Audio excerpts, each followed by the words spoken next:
Kasi po, kapag interim release, at least makapagpahinga siya sa kung sino man yung bansa na mag-host no, sa kanya, na doon siya muna. Kasi alam naman natin, kung dito sa Pilipinas, edi syempre papalagyan si Bangag Marcos, di ba? So kung hindi pa naman in-announce ni VP Sara kung saang lugar yon na while the case is going on, at least doon lang magpapahinga si Tatay Digong sa bansang mag-host sa kanya. Narito ang Balitang Pinoy TV.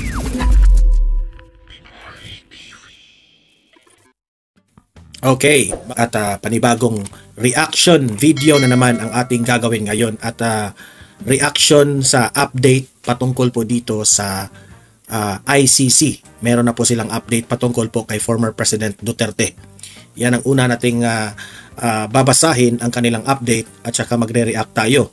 Pangalawa ay itong magandang pakinggan na mga pahayag nito ni Attorney Rowena Guanzon kaugnay po dito sa palpak na administrasyon ni Bongbong Marcos. Okay? So yun lang pa, dalawa lang po ang ating itatalakay ngayon at ire-react. Pero mataas po ito kasi po may babasahin po tayo dito sa mga latest sa ICC documents kaugnay po sa kaso ni former President Duterte. Okay? So, yun lang po ang pag-uusapan natin, guys. Pero bago ang lahat, bago natin ito pag-uusapan, help me po na i-like muna ha, at i-share itong video na ito para guys kakalat ito sa taong bayan. Okay, sabay-sabay nating i-like muna at i-share itong video natin, Facebook at YouTube. 1, 2, 3, go! Okay, like and share para maraming makalam.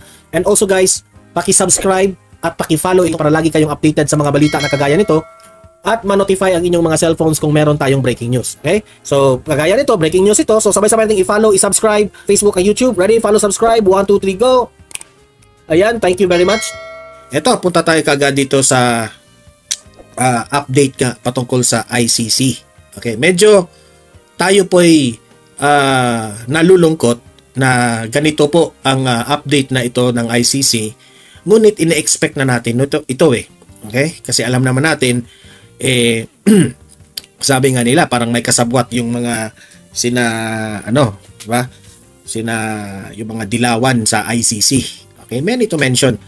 Sina Trillanes, De Lima, at lahat ng mga bitter dito kay former President Duterte. So, ngayon ay mga 2 hours ago itong balita na ito. Ito yung update. 1 hour ago pa ito na na save, pero na-reactan ko ito after 1 hour. So magdadalawang oras na, no? So sabi dito sa GMA News, the Deputy Prosecutor of International Criminal Court recommends that former President Rodrigo Roa Duterte faces trial over 3 counts of murder, according to a redacted document released on Monday evening. Okay? So, 3 counts of murder raw. Kaya matutuloy ang kaso ni former President Duterte. So, kung iisipin mo, matatagalan talaga siya. No? Pero I hope yung interim release niya ay mag-grant yun ng ICC. Kasi po, kapag interim release, at least makapagpahinga siya sa kung sino man yung bansa na mag-host no, sa kanya, na doon siya muna. Kasi alam naman natin, kung dito sa Pilipinas, edi syempre papalagyan si Bangag Marcos, di ba? So kung hindi pa naman in-announce ni VP Sara kung saang lugar yon na while the case is going on, at least doon lang magpapahinga si Tatay Digong sa bansang mag-host sa kanya. Okay? So, ayan, let's face the reality na ganito po ang nangyari, na matuloy po, no? Faces the tatlong counts of murder. Okay? 3 counts. So, hindi pa naman ito proven guilty. Okay? So, babasahin natin ito para alamin natin, ha? Magre-react tayo dito ngayon kung ito ba ay sa tingin natin ay malaki ang chance na gawa-gawa ito ng mga kalaban ni former President Duterte, which is nagtagumpay sila sa ICC na matuloy itong kaso na ito. Okay? Unahin muna natin itong page 1 na ito. Ayan. Pre-trial chamber 1. Ayan. Dated September 22, 2025. Ayan. Ang original na pagkasulat nito ay English. Okay? Ito ay before ang si Judge, si Judge Julia, si Judge Rain, at si Judge Maria. Okay? Ayoko nang i-announce yung kanilang mga apelyido, no? Kasi ito naman ay nakalagay sa kanilang website. Okay? Para madali tayo. Situation in the Republic of the Philippines in the case of the prosecutor versus Rodrigo Roa Duterte. Public redacted version of document containing the charges. Okay, so redacted meaning ito po ay parang hindi po ito nilagay sa publiko, no? Kung ma-download man itong mga dokumento na ito in public, but itong mga redacted na mga documents na ito ay ang makakita nito ay yung mga taga-ICC lang, no? So this is document containing charges from July 4, 2025 from the ICC. Ayan, January 20, I don't know what is this. This is the number of the documents, no? Ang source po nito is ang Office of the Prosecutor. Tapos ang nakalagay po dito, no? Lakihan ko para makita nyo talaga. Ayan, lakihan natin ha. Ayan. The prosecution submits this document containing the charges. So dito na po inilagay yung mga detalye sa yung mga three counts of murder ni former President Duterte pursuant to pre-trial chamber ICE order. Ayan, and charges Rodrigo Roa Duterte, ayan, with the crimes against humanity set out below. Mayroon akong dito na parang hindi consistent. Kasi yung mga kalaban po ni former President Duterte, talagang ang kanilang pautot ay dalhin si former President Duterte sa ICC kasi marami raw siyang ginurgor na mga Pilipino na umaabot sa halos 6,000. 'Di ba? Yan naman ang kanilang propaganda. 6,000 halos mahigit yung ginurgor raw ni former President Duterte sa kanyang programa sa War on Drugs. Okay. Tingnan natin kung aabot ba ng 6,000 katao itong mga nagurgor. Okay? Sa mga aligasyon nila. Roman numeral number 1. The suspect is Rodrigo Roa Duterte. Duterte was born on 28 March 1945 in Maasin, Southern Leyte, blah blah blah. So ito yung suspect. Ito yung kung mabasa nyo ito sa website ng ICC. Ano po ito? Itong short description o kumbaga yung information about the suspect na si Tatay Digong. Roman numeral number 2, confidentiality. Ayan. Pursuant to the regulations of the court, this DCC is filed as confidential as it contains sensitive information pertaining to the security of the victims and witnesses, public redacted. Ayan, meron na namang mga documents na ayaw nilang ilagay dito, which is ang makakita nito ay yung mga lawyers at saka yung mga prosecutors. Okay? For confidentiality ng mga yung mga ano tawag doon? Yung mga nag-aakusa sa kanya. Okay? Ganito ka-unfair ha, pero wala tayong magagawa. Si former President Duterte is a public figure, kaya ang kalaban niya dito, yung mga pamilya, hindi na nilagay yung mga pangalan o yung mga di umano mga biktima raw ni Duterte. Number 3, the charges. Ano ba yung mga 3 counts of murder na na ibinabato ngayon kay former President Duterte? Yan. Number 1, letter A. Duterte's individual criminal responsibility. Number 1, indirect cooperation. Article 25 of page paragraph 3 of A. Ayan. Number 3, Duterte is individually Ito ha, ito yung nakalagay. Ito na yung Article 25. Duterte is individually criminally responsible pursuant to Article 25 of Paragraph 3, Letter A of the Rome Statute for crimes charged in counts 1 to 3 as he committed them as an indirect co-perpetrator. Ayan. So, sa pagkakaalam ko dito, hindi man siya ang gumawa. Okay? Parang ang kanilang akusasyon nila dito ay si Duterte yung nag-utos. Pero if si Duterte ang pag-explainon mo nito, talagang ang utos ni Tatay Digong sa mga kapulisan ay yun lang na sumunod kayo sa batas.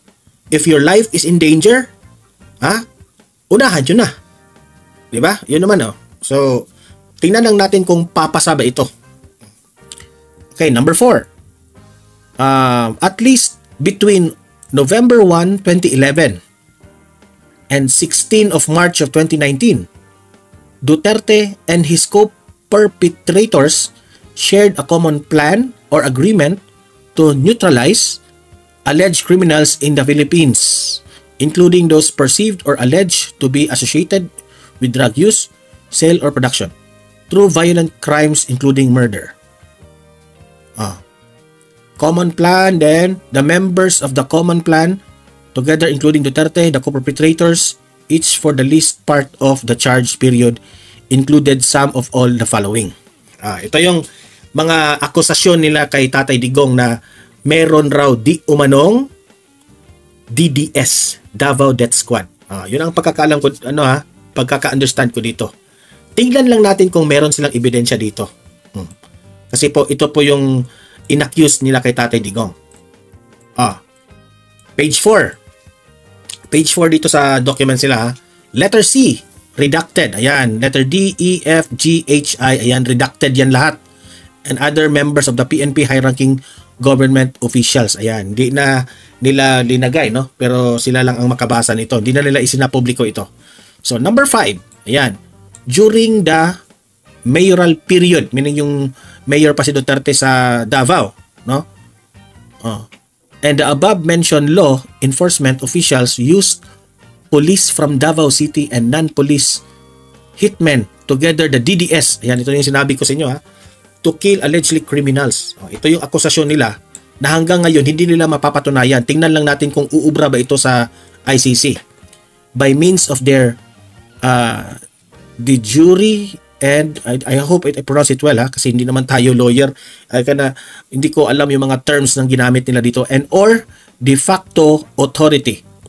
One or more of the co-perpetrators controlled a structure of power, the local police and related DDS hierarchy that enabled them to control the will of the physical perpetrators. As Mayor Duterte sat at the apex of the formal police and city structures, which legal control over the PNP units in Davao City, as well as the non-police Davao City Hall workers and barangay, the smallest political and administrative unit in the Philippines, officials who sometimes participated in the facilitated the crimes. The DDS, meaning the Duterte Death Squad, followed a similarly hierarchical structure with Duterte at the top as the head of the DDS. Ayan. Ito na yung akusasyon nila na merong Davao Death Squad na led by former President Duterte. At the bottom, where DDS members raw di umano who physically carried out crimes. Sila raw yung mga gumurgur dito sa mga tao, sa kriminal sa Davao. I know, lahat ng ito ay gawa-gawa lang ng mga kalaban nito para masangkot lang si Tatay Digong hindi naman nila mapatunayan ito Generally, non-police hitmen or low-level police who were subordinate to police or barangay handlers. Sabi nila, maraming nagsasabi na noong time na yon ay some of them ay retired policemen, naging hitman raw ni Duterte. Mga ganon yung sinabi nila. Pero kung tingnan lang natin kung meron ba silang ebidensya. Kasi kung si Las Cañas lang ang pupunta dito, wala na. Walang credibility yun. Di ba? Walang credibility yun si Las Cañas. The handlers reported to a combination of police and co-perpetrators. In particular, ayan, redacted na yan. Duterte's approval was required for DDS members to conduct killings in Davao City. Imagine ha, ito yung napansin ko. Bakit ang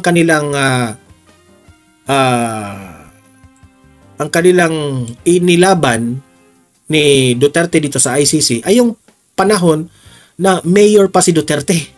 Di ba? Nasaan na yung akusasyon ninyo na war on drugs sa panahon po ng president si Tatay Digong sa Pilipinas? Wala.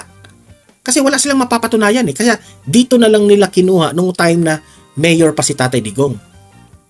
Ako ha, sa tingin ko, hindi talaga ito uubra sa ICC. Kung itong ICC, kung hindi lang bias itong ICC, mananalo si Tatay Digong dito eh. Ayan. Number 6, Duterte and his co-perpetrators used the DDS or the Davao Death Squad, including its low-level members, as tools to commit the crimes encompassed by the common plan. Those who did not follow orders risked being killed and were disposed of when perceived as opposing or posing a threat to the common plan, however insignificant. The co-perpetrators' power over the physical perpetrators was such that the latter felt they had no choice but to obey. Yan, pinilit raw, di ba? Ayan naman sila eh. Kung meron raw mga DDS members na wala silang magawa kundi to follow na lang. Parang Las Cañas talaga yung mga pattern dito. Alam ko na ito. Ito raw ha, ito yung charges na kaharap ni Tatay Digong. At papatunayan ito nila kung totoo ba ito. The co-perpetrators recruited individuals they could trust and control for the DDS, with Duterte personally inducting some DDS hitmen.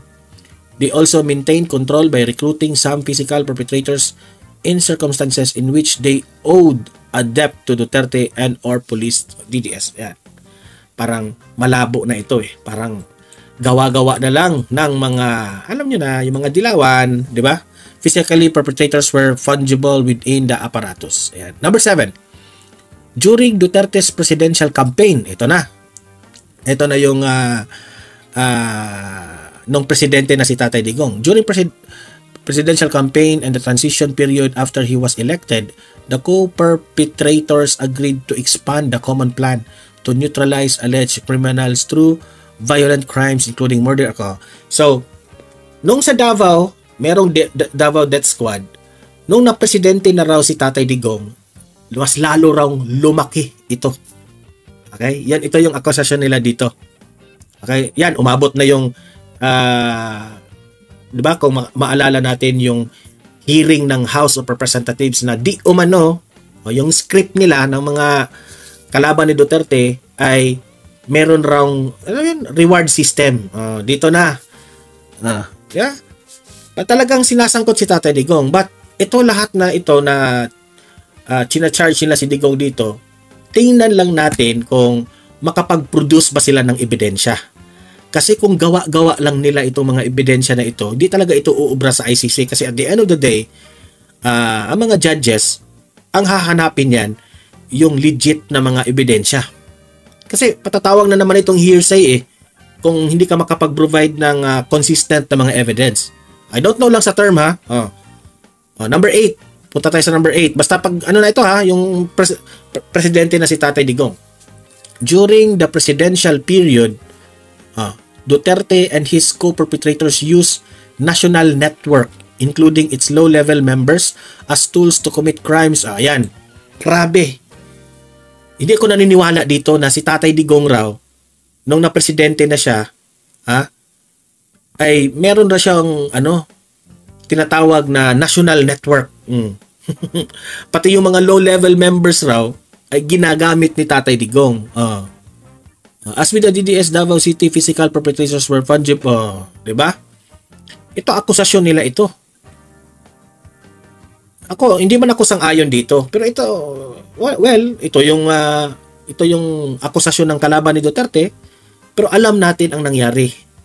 Nung time na yun, ginamit ni Duterte ang kapulisan na ang utos niya, just follow and abide by the rules of engagement. Ito na nga mga kabalita. Ano na ang masasabi nyo patungkol sa balitang ito? Please comment down below mga kabalita. Pag-usapan natin yan sa comment section. At kung di ka pa nakasubscribe sa ating channel, baka naman